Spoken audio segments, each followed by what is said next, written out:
விஜய் டிவியில் ஒளிபரப்பாகி மக்கள் மத்தியில் மிகுந்த வரவேற்பை பெற்று வரும் ரியாலிட்டி ஷோக்களில் ஒன்றாக இருப்பது குக் வித் கோமாளி.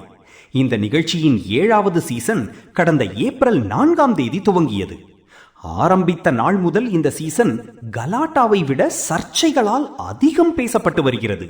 கடந்த வாரம் வாட்டர்மெலன் ஸ்டார் திவாகர், மாஹாபா ஆனந்த், புகழ், கானா வினோத் ஆகியோர் மீது தன்னை தாக்கியதாக போலீசில் புகார் அளித்த சம்பவம் பெரிய பரபரப்பை ஏற்படுத்தியது. அந்த விவகாரம் இன்னும் அடங்காத நிலையில் இந்த வாரத்திற்கான புதிய ப்ரோமோ வீடியோ வெளியாகி மீண்டும் கவனம் ஈர்த்துள்ளது. இந்த வாரம் நம்ம வீட்டு கல்யாணம் என்ற டாஸ்க் நடைபெறுகிறது. இதில் போட்டியாளர் அரவிந்த் சேசு தனது திருமணத்தில் பெற்றோர் கலந்து கொள்ள முடியாத வருத்தத்தை வெளிப்படுத்தும் விதமாக தனது சட்டையில் பெற்றோர் மற்றும் மனைவியின் புகைப்படங்களை அச்சிட்டு கொண்டு வந்துள்ளார். அந்த உணர்ச்சி பூர்வமான தருணம் அனைவரையும் நிகழச் செய்தது. அதை பார்த்த புகழ் தனது அப்பாவை நினைத்து கண்கலங்கியுள்ளார்.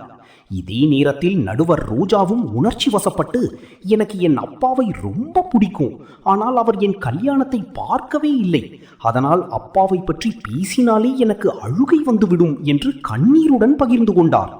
ஆனால் இந்த காட்சிகள் ஒளிபரப்பானதும் சமூக வலைதளங்களில் கலவையான எதிர்வினைகள் எழுந்துள்ளன.